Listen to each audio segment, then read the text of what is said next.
from our archives, the Billy Graham Classics.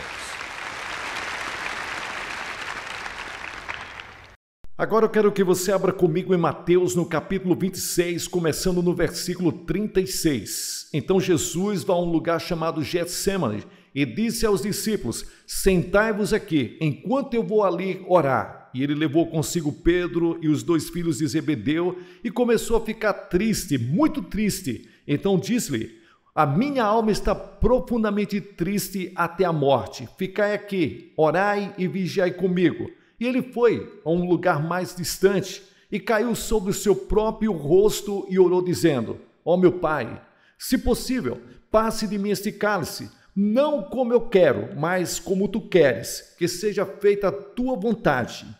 Veja este quadro, são as últimas 24 horas da vida de Cristo e foi o período mais negro da história de todo o mundo. E aqui encontramos um incidente nas últimas horas da vida de Cristo, que quero que pensemos essa noite e vejamos que aplicação prática temos em nossas próprias vidas e no mundo em que vivemos.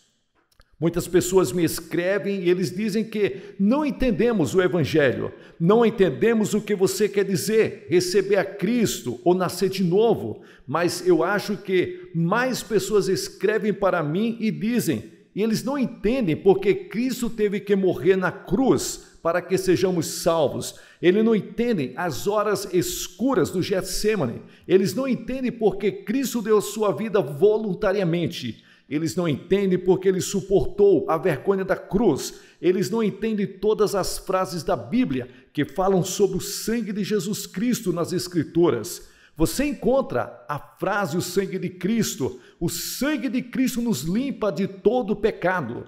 E as pessoas se revoltam porque não gostam disso. E se perguntam por que isso está na Bíblia e por que tanta ênfase colocada sobre a crucificação e a ressurreição de Cristo.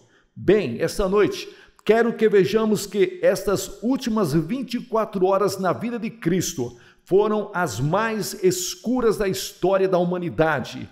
E ainda esta escuridão estava antes do amanhecer. E eu quero acreditar que a história se repete. E quando o mundo chega naquele momento de desespero, aquele momento em que está prestes a explodir, naquele momento em que parece não haver solução, naquele momento em que o sol nascer, o reino de Deus virá, porque temos a promessa nas Escrituras de que Jesus Cristo, o Filho do Deus vivo, está voltando a esta terra novamente e ele vai estabelecer o seu reino e então será atendida a oração que ele fez do Pai Nosso. Venha o teu reino, seja feita a tua vontade. Mas antes do julgamento, antes da coroa, antes o reino, antes da vitória, tem que vir o sofrimento, tem que vir a cruz. E antes que você possa compartilhar da vitória de Cristo, antes que você possa ter uma nova vida aqui e agora, antes que você possa ir para o céu, antes que você possa reivindicar a promessa de que algum dia reinaremos com Cristo, você também deve vir para a cruz. Você também deve suportar a humildade do arrependimento do pecado.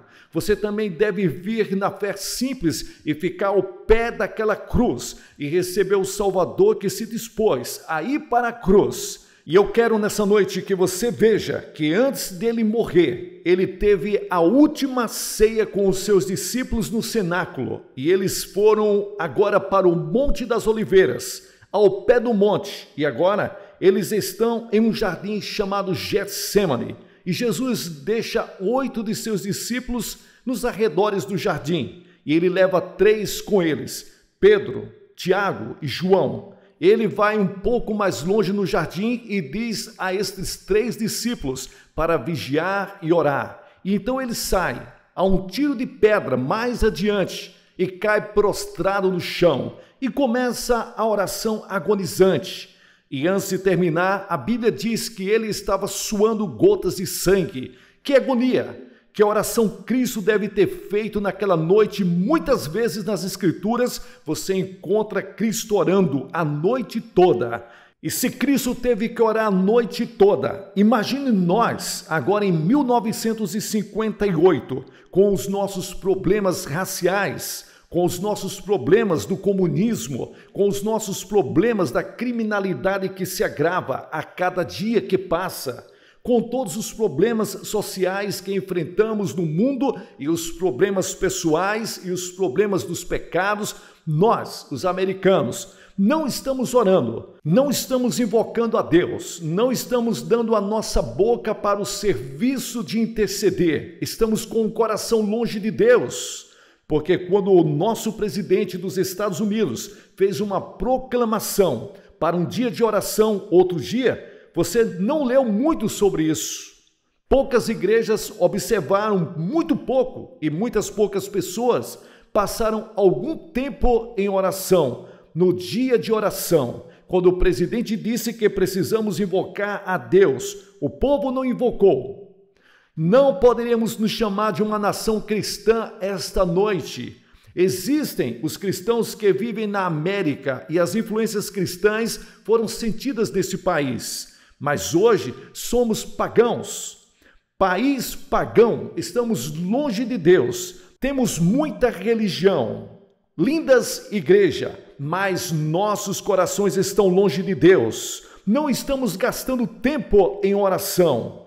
A hora mais negra da história destas últimas 24 horas da vida de Cristo. Estamos vivendo hoje, vivendo à beira do próprio inferno, vivendo à beira da aniquilação e não estamos orando, não estamos invocando a Deus e Jesus orou e agonizou até suores e gotas de sangue saírem de sua transpiração naquela noite. Jesus orou uma misteriosa oração, uma oração incomum, uma oração estranha. E ele disse: Deus, se for possível, passe de mim este cálice. Todavia, não seja feita a minha vontade, mas seja feita a sua. E o que ele quis dizer com essa oração? Porque quando você oferece um cálice de remédio a uma criança, ela o recebe. Mas o que Jesus quis dizer naquela noite foi por causa do cálice amargo que foi oferecido a ele. E ele pede ao Pai. E eu quero que você veja esta noite.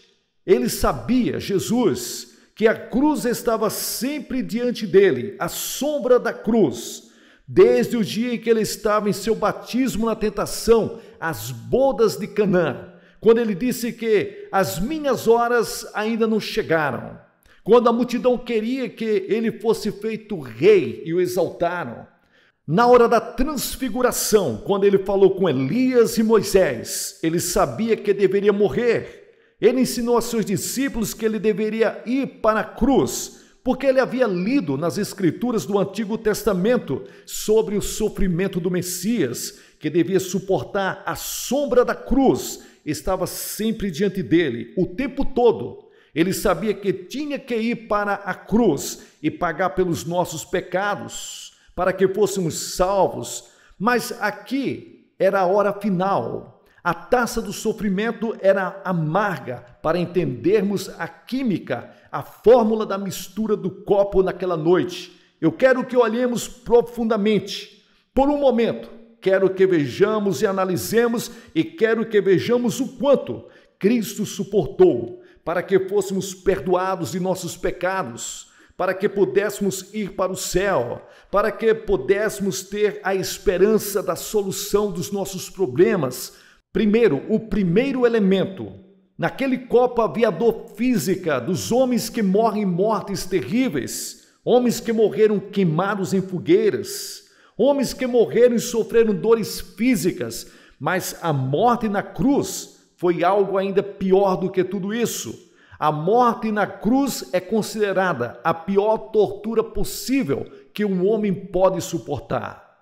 Porque primeiro despojavam o homem da cintura para cima e depois as mãos eram colocadas juntas e eles eram ali completamente golpeados por chicotes de couros com pelotas em suas pontas e estava ali aços, chumbo, pedras embutidas naquelas tiras de couro e eles batiam nas costas deles até que suas costas ficassem tiras. E muitas vezes o chicote daqueles, quando batiam no rosto, arrancavam seus olhos pela órbita, ou pegavam em seus dentes, e muitas vezes a morte seguia apenas para a flagelação.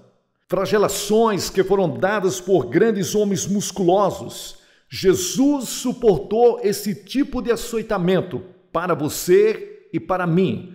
Então, eles levavam uma coroa de espinhos e colocaram ali, afiados, em sua testa, e o seu rosto sangrou, enquanto eles arrancavam a barba do seu rosto. Então eles cuspiram na cara de Jesus, até ficar coberto da cabeça aos pés com a saliva daquele povo que odiava. Ódio, preconceito, intolerância. Ali estava tudo aquilo ali expresso pelo coração humano contra Cristo. Cristo não foi morto por Roma ou por Israel. A Bíblia nos diz que Cristo foi crucificado por você e por mim. Meus pecados e seus pecados, Cristo foi crucificado. Nós participamos de tudo isso, todo o ódio da humanidade. Nós vimos nesses últimos dias terroristas pegar bananas de dinamite e jogar contra pessoas, explodindo sinagogas, só para expressar seu ódio. Que Deus tenha misericórdia deles. O coração humano se expressa naquela cruz, enquanto espancavam, enquanto cuspiam, enquanto colocavam uma coroa de espinhos sobre ele, e lhes dão uma cruz de cerca de 80 quilos para ele carregar. E ele tropeça ao longo da estrada com aquela cruz, até que Simão Cirineu teve que entrar, ajudá-lo a carregar a cruz. E tenho a certeza hoje que ele está lá no céu, está emocionado, orgulhoso pelo fato de ter ajudado a Jesus Cristo a carregar a cruz. Você ajudou Jesus Cristo a carregar a cruz? Você foi um dos que colocaram os pregos nas mãos dele? Mas você diz, Billy, eu nunca colocaria um prego nas mãos de Jesus. Eu nunca pegaria e açoitaria a Cristo. Você não fez isso diretamente. Mas o seu pecado, o pecado que você cometeu hoje, ajudou Cristo a ser crucificado. Porque essas pessoas eram os nossos representantes, estavam se expressando neles. Você e eu ajudamos Jesus a ser crucificado. Ele estava ali morrendo por nossos pecados. Então eles o levaram para o Gólgota e colocaram pregos em suas mãos, rasgaram as suas mãos e os seus pés, e ele não emitiu um som sequer. Saiu da sua língua. E a sua língua estava inchada, e ele ficou pendurado horas após horas naquela cruz terrível. E então, no final, às vezes, enquanto uma pessoa estava morrendo na cruz, os pássaros vorazes, os abutres, vinham com seus bicos de ferro e picavam enquanto a pessoa estava viva.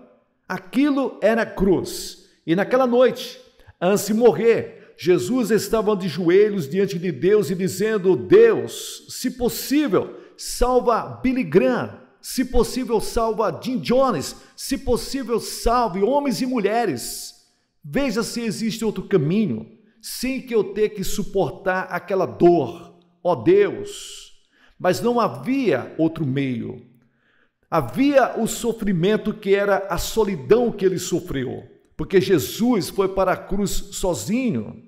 Ninguém mais poderia ir com ele. Ele era o Filho de Deus. Ele era o único no universo que poderia levar todos os nossos pecados, porque ele era o Cordeiro Pascual, sendo morto desde a fundação do mundo por nós. Ele tinha em seu corpo e em sua alma a capacidade de suportar nossos pecados, porque você vê, o pecado estava contra nós. Nós nos rebelamos contra Deus e merecíamos a morte, merecíamos o julgamento e merecíamos o inferno. Mas Jesus disse: eu aceitarei o julgamento, vou levar o inferno, vou levar o sofrimento. E ele foi naquela cruz sozinho, porque só ele poderia sofrer, só ele poderia ser oferecido como um sacrifício que seria agradável a Deus e reconciliaria Deus com o homem. Então ele aguentou sozinho. Judas o estava traindo por 30 moedas de prata, cerca de $25 hoje. Você o traiu hoje. A mentira que você contou traiu Jesus. O pensamento lascivo que você teve, a ação imoral que você fez, a trapaça que você fez nos negócios, tudo isso. Traímos Jesus. Quantas vezes nós o traímos? Nós fizemos parte disso. Somos tão culpados quanto Judas. Iremos para os mesmos lugares que Judas foi, a menos que nos arrependamos de nosso pecado e venhamos a Cristo e peçamos a Ele, perdoe-nos. Jesus morreu sozinho. Os discípulos o abandonaram. Pedro o negou. E ele está lá, sozinho, pendurado na cruz por nossos pecados. Há muitos tipos de solidão. Há a solidão da solidão. Eu estava em uma praia deserta na Índia e não vi uma pessoa por milhas e milhas naquela praia, muito bonita. Eu acho que ali está ao longo de uma vertente de coral da Índia e eu ouvi apenas a batida das ondas contra as rochas. O almirante Barnes escreveu o livro Sozinho, em que ele falou ali como passou 45 dias sozinho lá no Polo Sul, na escuridão, em uma embarcação, na solidão, sem saber se a qualquer momento poderia ser puxado para baixo por um tubarão ou um avião japonês jogaria uma bomba sobre ele. Existe aquele tipo de solidão que conhecemos, mas existem outros tipos de solidão. Existe a solidão da sociedade. As pobres criaturas que estão morando em um cortiço em Nova York essa noite, assistindo essa transmissão. Você nunca recebe uma carta, você nunca ouve uma palavra de encorajamento, você nunca sente um aperto de mão de um amigo. A sociedade rica, cujo líder vive no dinheiro, compra tudo, menos a felicidade, a alegria. A garota que veio do campo está em Nova York, em Los Angeles essa noite, que está em busca de fama, fortuna na cidade grande e que esteve desiludida, desapontada, e agora ela está sozinha. Solidão, a solidão no meio da multidão. Alguns de vocês morando sozinhos no meio da cidade grande, estão essa noite com um vazio no coração. Eu quero lhes dizer algo esta noite: dê a sua vida para Jesus Cristo. E ele pode se tornar seu amigo mais próximo do que o irmão. Ele pode estar com você em sua solidão.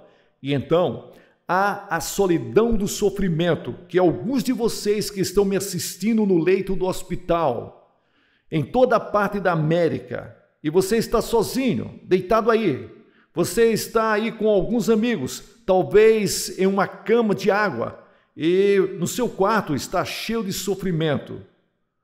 Uma senhora deu sua vida para Cristo há algum tempo e ela disse que eu tenho sido uma pessoa aleijada por 5 anos e estou sofrendo muito sofrimento, terrível.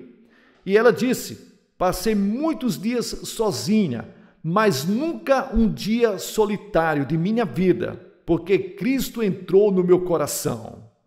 Você nunca mais terá outro dia solitário se você aceitar Jesus Cristo. Jesus também sofreu.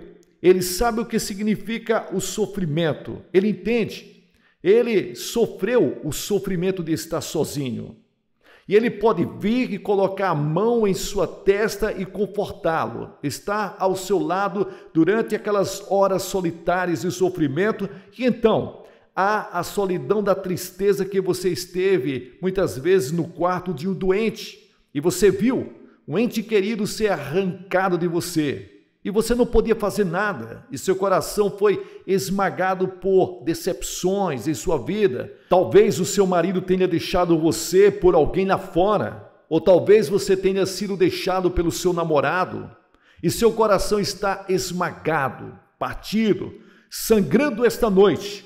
Jesus também sofreu. Ele teve um amigo chamado Lázaro que morreu, e ele chorou quando Lázaro, seu amigo, morreu, e ele sabe o que você está sentindo aí e agora. E ele pode limpar todas as lágrimas dos seus olhos e trazer alegria e paz em seu coração e tirar essa solidão.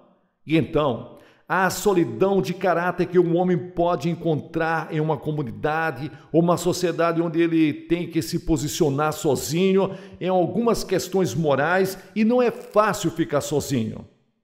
Moisés teve que se posicionar sozinho. Elias no Monte Carmelo teve que ficar sozinho.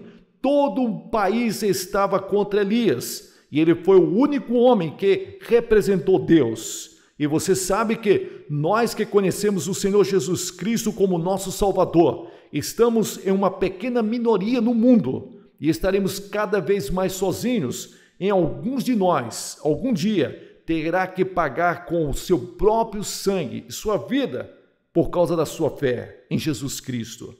E você está sozinho em seu escritório. Você é o único como cristão. Você é o único que está tentando viver para Cristo no campus da escola. Você é o único em sua classe. Você é o único em sua comunidade tentando viver para Deus. E às vezes você fica desanimado e se sente sozinho. Lembraremos que quase todo mundo que Deus usou conhecia aquelas horas de solidão. E depois vem a solidão de caráter, a solidão do pecado. E tudo isto, a Bíblia diz que quando Judas traiu Jesus naquela última noite e saiu da ceia, da reunião dos discípulos, e saiu porque era noite. Lembra-te quando estavas jovem e a sua consciência era sensível? E se você mentiu, a sua consciência falou com você, mas agora tornou-se endurecida e embotada. E você conhece o remorso de muitos anos de pecado que existem. Muitos de vocês, sentados em um bar agora, desejam uma vida diferente, desejam não estar acorrentados pelos maus hábitos do pecado. Hoje à noite, e você gostaria de ser livre do pecado, mas você não pode tentar, é impossível. A solidão que o pecado causa, e você fica mais velho, mais solitário, e você vai ficando cada vez mais longe de Deus. Nada além de solidão, remorso. Você vai em frente e continua por um tempo. E a Bíblia diz que esse prazer no pecado por um tempo. Você pode se safar por um tempo. Mas quero lhes dizer uma coisa que um homem disse um dia desses. Não tenho medo de ir para o inferno. Ele disse que vai ter muita gente lá embaixo. Mas escute o que a Bíblia diz. A Bíblia diz que o inferno é um lugar solitário, mas não há ninguém lá. Você nem verá o diabo. Muitas pessoas têm uma ideia de que o diabo está ali, parado em uma fornalha, dando ordens, sentado em um grande escritório, comandando o inferno. Isso é uma imagem geral que as pessoas têm, mas o inferno é a separação de Deus, é escuridão, noite e escuridão e solidão. E você vai ficar sozinho. Não verá seu marido, não verá a sua mulher, não verá o seu amigo, ficará sozinho. A solidão do pecado. O pecado paga o seu salário e esmaga sua personalidade, esmaga sua vida, esmaga sua alma e acaba no inferno. Volte-se para Cristo esta noite. Arrependa-se dos seus pecados vivendo para Cristo. Deixa Cristo entrar e então o céu vai ser um lugar de comunhão, onde seus entes queridos e amigos estarão. O céu será um glorioso mundo de comunhão e amizade, e não haverá solidão no céu. A Bíblia diz que não haverá noite lá. Que esperança nós temos? Nós que conhecemos Jesus Cristo como nosso Salvador. Sim, a Bíblia diz que Cristo sofreu sozinho. Eu pisei o lagar sozinho. Não havia pessoas comigo, disse Jesus. Em terceiro lugar, o terceiro elemento amargo do cálice era a angústia mental que Jesus havia visto em Isaías, o profeta. Jesus sabia as aflições que tinha que sentir no dia seguinte, posterior àquela noite do jardim do Getsemane. Ele sabia o que ia acontecer mentalmente, estava sofrendo a tamanha angústia, enquanto pensava no sofrimento do dia seguinte. E temos milhares de pessoas na América que estão sofrendo mentalmente, Temos milhares de problemas psicológicos, temos milhares de pessoas em nossas instituições mentais, temos milhares de pessoas hoje que estão confusas mentalmente. Quero dizer-lhes que Jesus pode tocar sua mente se você o deixar entrar, porque milhares de nossos problemas mentais são resultado da separação de Deus, ou resultado da idolatria, resultado de colocar outras coisas em primeiro lugar diante de Deus. É isso que causa o desequilíbrio mental muitas vezes. Dê a sua vida a Cristo, coloque Jesus Cristo em primeiro lugar e eu garanto a você que Ele pode lidar com muitos dos seus problemas mentais, psicológicos, psicopáticos que enfrentamos hoje nesse país.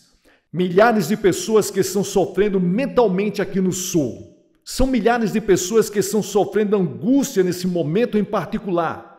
Não é apenas um problema do Sul, é um problema mundial. É o problema na Índia, não é apenas um problema do Sul. E milhares de pessoas estão examinando suas almas, examinando suas consciências, e suas mentes são torturadas. E perplexo com qual é a coisa certa e a situação mental complicada que estão vivendo. Eu vos digo, Cristo é a resposta. Venha a Cristo, venha ao pé da cruz. Deixe-o tocar sua mente, seu coração e relaxar a sua alma, seu coração. Então, conheceremos o amor por nosso semelhante que não conhece limites e amaremos nossos vizinhos, como já disse. Existem milhares de pessoas que querem obedecer à lei, mas não sabem o que é a lei. E o governo federal fala uma coisa, o governo estadual fala outra. Eles ficam confusos e tem uma tremenda confusão no problema, porque é um problema constitucional, assim como é um problema racial e é tudo confuso. E muitas pessoas estão fazendo declarações emocionais no momento quando poderíamos ir a Deus, à cruz, e Cristo traria solução para todos os nossos problemas que nos confundem. Seja qualquer problema, existe solução somente em Jesus Cristo. Você precisa de Cristo. E em quarto lugar, o quarto elemento nesse cálice amargo que Jesus estava prestes a beber, era o cálice da angústia da alma. Todos os outros, físico, dor, solidão, sua vergonha e angústia mental, não eram nada comparados ao sofrimento espiritual que Cristo estava para sofrer na cruz naquele dia. E naquela noite, ele estava pensando nisto, seu sofrimento. Foram resumidos em uma pequena palavra: pecado. Pecado porque isso, no dia seguinte, Jesus ia ser culpado pela primeira vez de assassinato e roubo e adultério e mentira e avareza e idolatria, porque ele estava indo tomar o nosso lugar de pecado. E uma nuvem iria passar entre ele e Deus. Uma nuvem pela primeira vez, e sua alma pura, justa, iria se encher de pecado. Seus pecados iriam ser lançados sobre ele. A Escritura diz que Deus colocou sobre ele a iniquidade de todos nós. A Bíblia diz que ele foi feito pecado por nós que não conheceu pecado. Ele nunca teve pecado conhecido, mas ele foi feito pecado. Como sua alma deve ter estremecido, como sua alma deve ter sido abalada, como Jesus deve ter olhado com aquele poder, como ele se esgueirou e disse: ó Deus, se possível, passe este cálice de mim. Ó Deus, não quero beber este cálice se houver outra maneira de salvar os homens, se houver outra maneira de o mundo ser salvo. Suponha que um homem poderia trabalhar pela sua salvação. Mas a Bíblia diz que você não pode trabalhar para a salvação. A Bíblia diz que pela graça sois salvos mediante a fé. Isso não vem de vós, é um dom de Deus, para que ninguém se glorie. Você poderia trabalhar até os ossos fazendo boas obras, mas isso não salvará a sua alma. Você não pode ser salvo pelas obras, porque suponha que um homem fosse muito rico, tivesse bilhões de dólares, e nessa noite, suponha que você fosse esse homem, e você desse tudo para a caridade, e desse tudo para Deus, você iria para o céu? Não, a menos que você venha para a cruz, porque você vê, se você pudesse abrir o caminho por você mesmo, pudesse trabalhar pela sua própria salvação e planejar o seu caminho para o céu, Jesus nunca morreria na cruz naquele dia.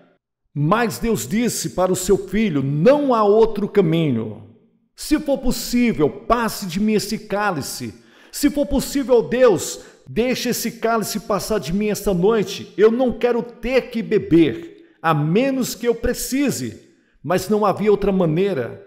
E se eu pudesse lhe dizer outra maneira de salvação, o que seria mais fácil? Mas eu estou aqui em Charlotte, Carolina do Norte. Esta é a minha casa. Foi aqui que eu nasci. Foi aqui que eu fui criado. Tenho orgulho dessa cidade. Eu amo este grande estado da Carolina do Norte. As montanhas, o mar. Tudo aqui é muito bonito para se viver. E eu não serei culpado traindo meus vizinhos, meus amigos. Digo a você esta noite, depois de estudar esse livro por 20 anos, não há outro nome dado entre os homens pelo qual devemos ser salvos, exceto o nome de Jesus Cristo. Não há outro caminho de salvação, exceto ao pé da cruz. E quando eu olho para aquela cruz essa noite, eu vejo 4 coisas. Eu vejo primeiro a terribilidade do pecado. E eu sei que eu sou um pecador quando olho para Cristo, morrendo em meu lugar na cruz, e percebo as coisas que fiz, que foram os meus pecados que o prenderam lá. Devo clamar: ó Deus, eu sou um pecador. Então, a segunda coisa que vejo é o maravilhoso amor de Deus. Mas Deus confirma seu amor para conosco, porque Cristo morreu por nós quando nós éramos pecadores.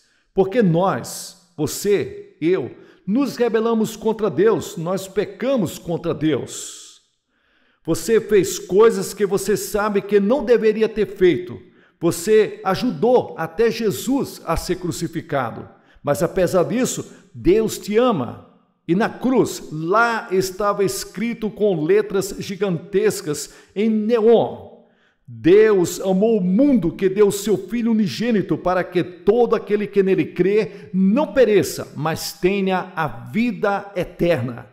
Existe o amor de Deus. E se você tem qualquer dúvida sobre o amor de Deus, olhe para Jesus ali. Ele morreu por nós. Em terceiro lugar, naquela cruz, encontro minha completa redenção. Cristo inclinou a cabeça e disse que está acabado. Não posso acrescentar nada a isso. Não posso tirar nada de lá, da cruz. E se eu tiver que chegar ao céu, eu terei que ir para a cruz. E se eu quiser que meus pecados sejam perdoados, eu terei que ir para a cruz. E eu quero te perguntar essa noite: você já esteve na cruz? Tem certeza disso? Já se encontrou com Deus na cruz?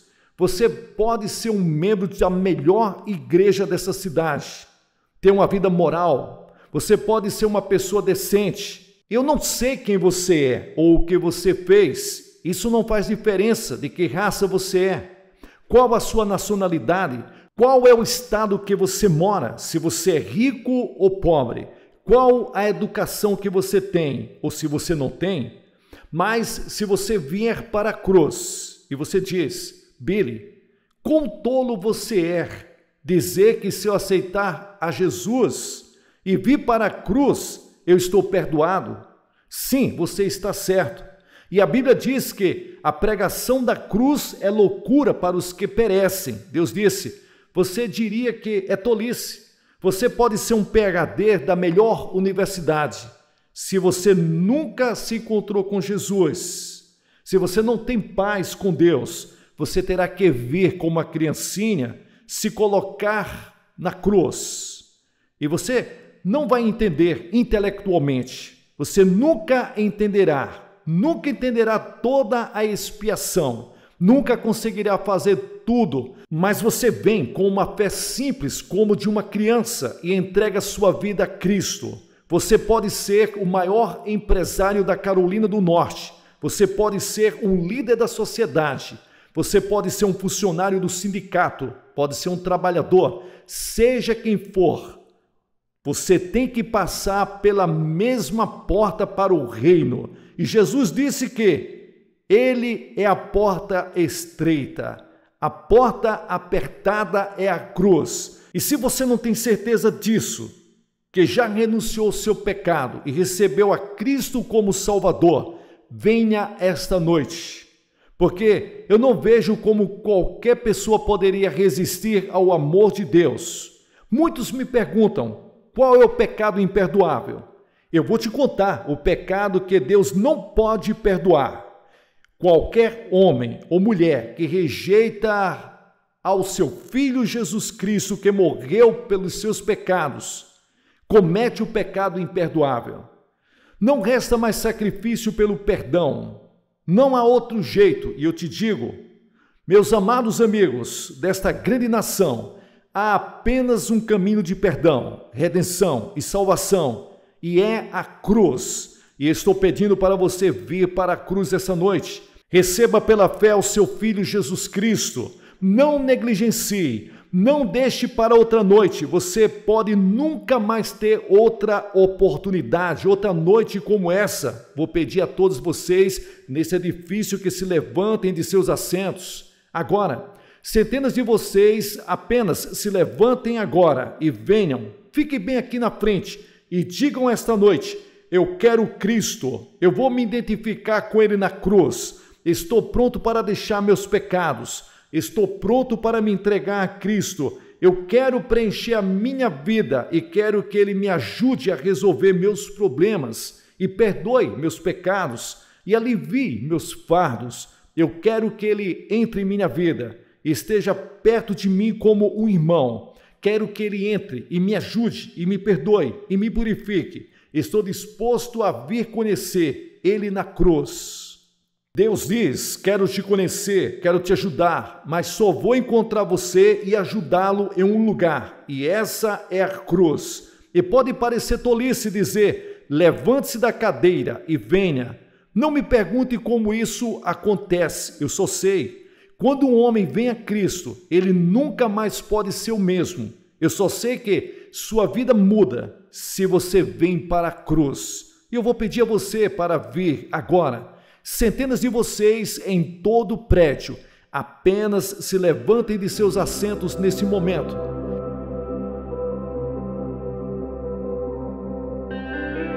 Pessoal, aqui é o pastor Gilson Soares fazendo aqui as locuções das mensagens do reverendo Billy Graham. Você que chegou até o final desse vídeo, que Deus abençoe você ricamente. Abençoe este canal e a obra missionária na cidade de Guarabira, na Paraíba, com qualquer valor que Deus colocar no seu coração, para que possamos fazer mais e melhor. Que Deus abençoe você, em nome de Jesus. Se você estiver em casa, você estiver na sua sala de estar, pois centenas de pessoas estão vindo aqui para entregar sua vida a Cristo, como fizeram todas as noites. E você que está em casa, incline a sua cabeça, e todos que estão com você na sua sala, incline a cabeça e ore baixinho. Diga apenas, eu abro meu coração, eu dou a minha vida para Cristo. E amanhã, vá a uma igreja mais perto da sua casa. Que Deus abençoe vocês.